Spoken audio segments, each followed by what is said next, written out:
Sveiki, bičiuliai, sveiki visi susirinkę į trečiąjį tarptautinį Romos Sakadolskio žurnalistikos forumą. Ir dar akademinį žurnalistikos forumą, nes už mūsų du universitetai, Vilniaus ir Vytauto didžiojo universitetas. Aš tuoj pakviesiu čia į sceną pirmąjį kalbėtoją ir tai bus tradicija. Forumas dar tik 3 metai, bet mes stengiamės turėti tradicijas. Jų yra įvairių. Pamažu jas visas pamatysite. Taip pat gale dienos bus apdovanojimai, į juos ypatingai kviečiame. Labai džiaugiuosi, kad čia susirinko tiek daug žmonių. Kalbėdamas su viena iš kolegių, ji čia yra, atrodo kažkur dabar nematau, prieš 2 dienas pasakėm, kad tokio kaip Romas Sakadolskis mes neturim dabar. Bet užtat mes galime sukurti kolektyvinį Romą Sakadolskį. Ir tai yra, ko gero, vienas iš šito forumo tikslų, kad mes visi kartu taptume geros, kokybiškos, korektiškos, visai visuomeniai naudingos žurnalistikos atstovais ir pajėgtume kalbėtis apie žurnalistiką kiek įmanoma atviriau ir kiek įmanoma labiau šiuolaikiškai. O dabar pradėti forumą tradiciškai, kaip visada, kviečiu Emiliją Sakadolskienę.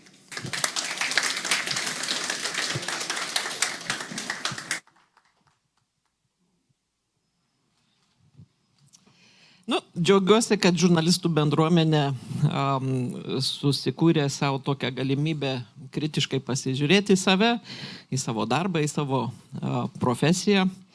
Ir man atrodo, šitas forumas ypatingas tuo, kad tai nėra tik tai uždara žurnalistų bendruomenė, bet pasižiūrėjus į programą matot, kad kviečiami ir kiti pasižiūrėti tiek pat kritiškai į tą profesiją. Nes ketvirtoji valdžia be priežiūros, ten visokių ydų gali pasireikšti. Tai Romas vis primindamo, kad žurnalistų siekis neturėtų būti tikrovės atspindys, o nuolatinė tiesos paieška. Nors tu puikiai žinai, kad tu tos tiesos niekada ir nepasieksi, bet į tą pusę reikia eiti. Tai va, tie kurie nebūtinai save laiko žurnalistikos branduolio nariais, man atrodo, kad jūsų darbas yra žurnalistus laikyti tam tiesos kely. O šių metų programų ryškesnis dėmesys kultūrai mane irgi labai džiugina. Tai aš kaip organizacinio komiteto narė džiaugiuosi, kad šitą pavyko prastumti ir dėl to, kad man daugelį metų nedavė ramybės tai, kad kultūra labai dažnai kaip glaistas ant torto, kai iš tikrųjų yra pats tortas, o kultūra nėra laisvalaikio užsiėmimas, o pati mūsų savastis. Taip, kad šiais metais neturim naują kategoriją premijų. Visai man nepatiko, kad kultūra pasislėpdavo po pramogos žurnalistiką, dabar turim atskirą kategoriją, dėl to labai džiaugiuosi. Tai linkiu visiems našaus, bet ir smagaus darbo. Ačiū.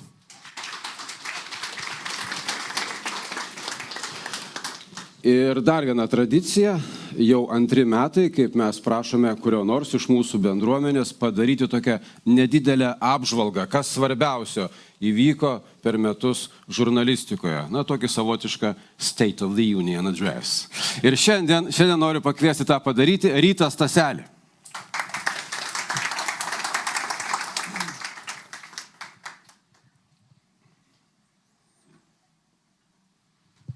Ačiū, Ryti. Nežinau, ar man pavyks jau labai išsamei pagal reglamentą tą padaryti, bet aš pamėginsiu keletą aspektų paminėti, kurie gali būti įdomus ir svarbus. Tai kadangi kalbu greitą kalbę, tai pasirašiau šiek tiek. Būčiau sklandesnis. Tai noriu pasveikinti visus susirinkusius į forumą. Ir mano misijos dalis yra antroji. Mano misija čia yra antroji uvertūros dalis po Emilijos. ir susitarėm pasisakyti apie žurnalistikos pokyčius Lietuvoje per šios metus.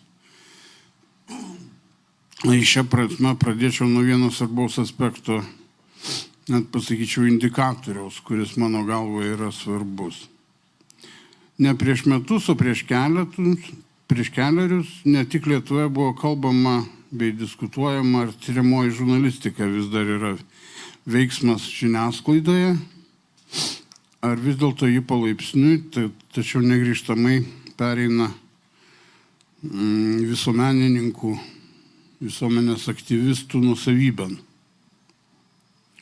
Panašiai kaip Rusijoje arba Ukrainoje, kad tyriamoji žurnalistika tampa tik visuomeninių nevyriausybinių organizacijų užsiėmimu su atitinkamais trūkumais ir perlenkimais. Buvo kalbama, kad tyriamoji žurnalistika šiuolaikinėmis sąlygomis konvencinėms, bet naujoms medijoms yra pernelyg brangi.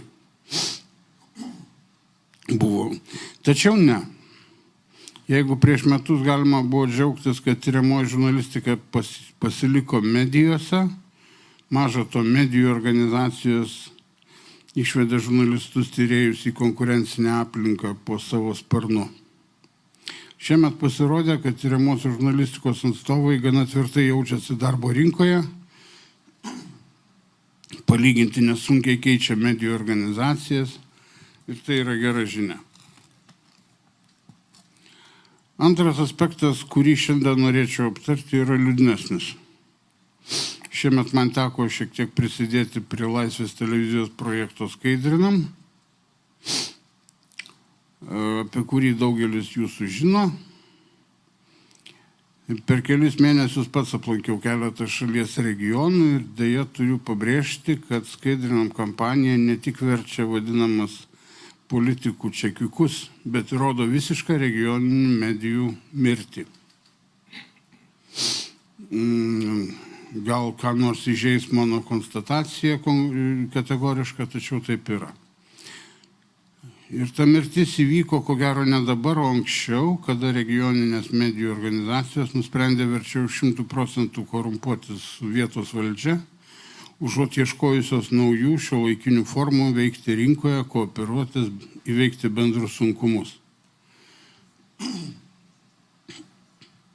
Aš neturiu kito atsakymo klausdamas, kodėl Lietuvoje prireikė specialios Skaidrinam kampanijos, kada kiekvienoje šalies savivaldybėje veikia vidutiniškai po 2 komercinės medijas. Ir jos turėjo skaidrinti politikų ydas, bent jau prieš šių metų kovą vykusius savivaldos rinkimus. Bet pasirinko valdiškas dotacijas ir ramaus gyvenimo iliuziją, kuri neabejoju neišvengiamai baigsis visiško auditorijos nepasitikėjimu ir su tuo susijusiom pasiekmėm. Ir trečias aspektas, kuris bus, ko gero, naujas visiems ir gana įdomus. Kažkada viename mūsų paskutinių pokalbių su Romu Sakadolskiu Vilniuje jis kalbėjo apie kažkokį Britų salose atliktą tyrimą, kurio esmė buvo ta, kad daugiau nei 70-80 tenykščias regioninės žiniasklaidos skelbiamos informacijos pirminių šaltinių buvo valdiškų institucijų bei korporacijų pranešimai medijoms. Tasai aspektas Romo požiūriu rodė, kad globaliu mastu medijų pateikiamų naujienų rėminimą ir dienotvarkę lemia ne auditorijos, ne piliečių, o valdžios institucijų ir verslo korporacijų interesai. Tas tik tai buvo tik vieno gilaus pokalbio detalė. Aš nežinau, iš kur Romas buvo tą perskaitęs. Mane labiau pažįstantis kolegos žinot, kad keletą metų po Romo mirties aš dėjau nemažai pastangų atrasti, kaip šiuo požiūriu atrodo lietuviškos medijos. Tai buvo gana sunku, man negalėjo padėti net neformalus bendravimas su rimčiausiamis sociologinės apklausas vykdančiomis kompanijomis. Tačiau prieš šį forumą man nusišypsojo laimė, kurią aš noriu su jumis pasidalinti. žiniasklaidos stebėsenos kompanija Mediaskopas prieš kelias dienas, rugsėjo 20 baigė savo tyrimą apie Lietuvos medijų publikacijų ekonominėmis temomis pirminių šaltinių monitoringą ir leido su jo rezultatais supažindinti šio forumo auditoriją. Taigi leiskit parodyti kelias skaidres, kurios man bus jums įdomios. Ir štai kaip atrodo, reiškia, medijų publikacijos apie draudimo rinką. 51 procentas yra pranešimai spaudai. Organinis turinys turimas galvoje natūralus, reiškia, žurnalistų, redaktorių ir į medijų organizacijas atneštos temos. Ir užsakomasis turinys. Čia dar galima pasižiūrėti, kas yra užsakomojo turinio išklotinė. Kaip matom, 51 plus 4.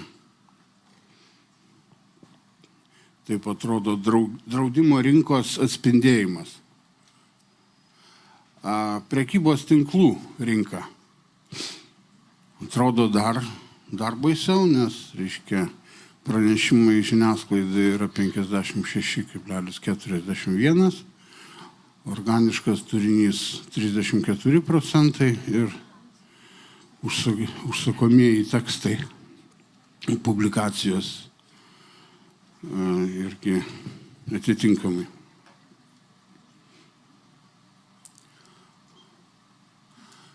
Telekomunikacijų rinka atrodo taip.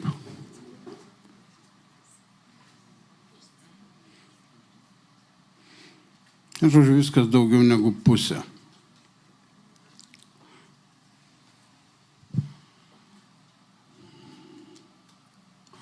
Ir finansų rinka, ko gero, atrodo geriausiai iš visų.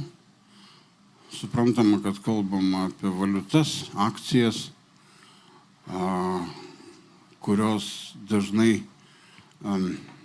tos temos grindžiamos yra žurnalistų pastabumu ir profesionalumu. Deja, reiškia, kol kas Lietuvoje man neteko girdėti, kad būtų ištirta visa žiniasklaida ir visos jos temos, nes Mediaskopas skaičiuoja, kad per metus Lietuvoje pasirodo apie 150 000 publikacijų verslo tema, vien verslo tema. O norint padaryti visą monitoringą, gana sudėtinga. Ir kartu su šitomis skaidrėmis aš gavau neoficialių Mediaskopo komentarų apie tai. Taigi, Mediaskopo darbuotojo citata.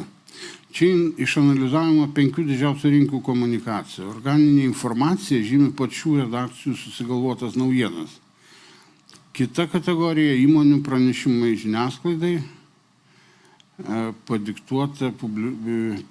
padiktuotos pranešimais žiniasklaidoje padiktuotos publikacijos, o užsakomasis turinys apima viską už pinigus.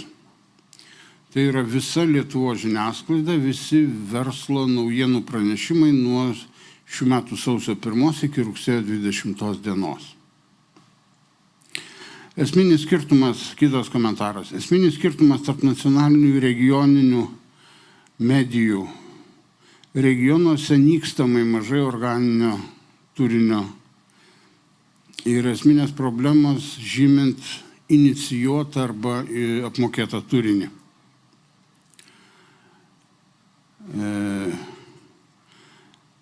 Mediaskopas užsakomasias publikacijas